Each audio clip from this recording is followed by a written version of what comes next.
NASA embraces small satellites. Presented by Science at NASA. The earliest satellites of the space age were small. Sputnik, for instance, weighed just 184.3 pounds.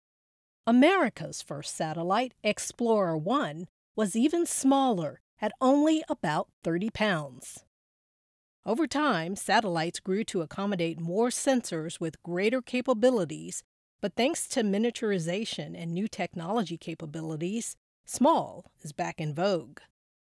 NASA is one of many government agencies, universities, and commercial organizations embracing small satellite designs, from tiny CubeSats to microsatellites. A basic CubeSat has 4-inch sides and weighs just a few pounds. A CubeSat can be put into place a number of different ways. It can be a hitchhiker flying to space on board a rocket whose main purpose is to launch a full-size satellite. Or it can be put into orbit from the International Space Station. Astronauts recently used this technique when they deployed the Miniature X-ray Solar Spectrometer, or MinXS, a CubeSat that studies solar flares. In 2018, NASA plans to launch the CubeSat to study solar particles, or CUSP. It will hitch a ride out of Earth orbit during an uncrewed test flight of NASA's Space Launch System. CUSP could serve as a small space weather buoy. Eric Christian is CUSP's lead scientist at NASA's Goddard Space Flight Center in Greenbelt, Maryland. Right now, with our current fleet of large satellites, it's like we're trying to understand weather for the entire Pacific Ocean with just a handful of weather stations. We need to collect data from more locations. For certain areas of science, having a larger number of less expensive missions will provide a powerful opportunity to really understand a given environment. If you had, say, 20 CubeSats in different orbits, you could really start to understand the space environment in 3 dimensions. NASA scientists are taking this approach of using a constellation of sensors to probe the details of a large area with a number of recently launched and upcoming missions.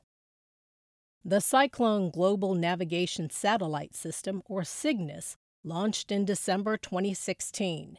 CYGNSS uses 8 microsatellites to measure ocean surface winds in and near the eyes of tropical cyclones, typhoons, and hurricanes to learn about their rapid intensification. These microsatellites each weigh about 65 pounds, larger than a CubeSat, but still very small compared to traditional satellite designs. Additionally, the first 4 selections from the In-Space Validation of Earth Science Technologies, or INVEST program, recently began launching.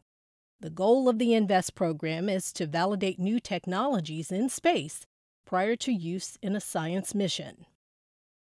Raven, the first of the INVEST CubeSats, was launched in November 2016 to demonstrate a new way to measure radiation reflected by Earth. The next 3 INVEST missions to launch, HARP, IceCube, and Murata, will demonstrate technologies that may pave the way for future satellites to measure clouds and aerosols suspended in Earth's atmosphere, probe the role of icy clouds in climate change, and collect atmospheric temperature, water vapor, and cloud ice data through remote sensing, respectively. NASA's Science Mission Directorate is looking to develop scientific CubeSats that cut across all NASA science through the SMD CubeSat Initiative program. Andrea Martin, communications specialist for NASA's Earth Science Technology Office, believes this is just the beginning. CubeSats could be flown in formation, known as constellations, with quick revisit times to better capture the dynamic processes of Earth. Multiple CubeSats can also take complementary measurements, unachievable by a single larger mission. She envisions big things ahead for these little satellites.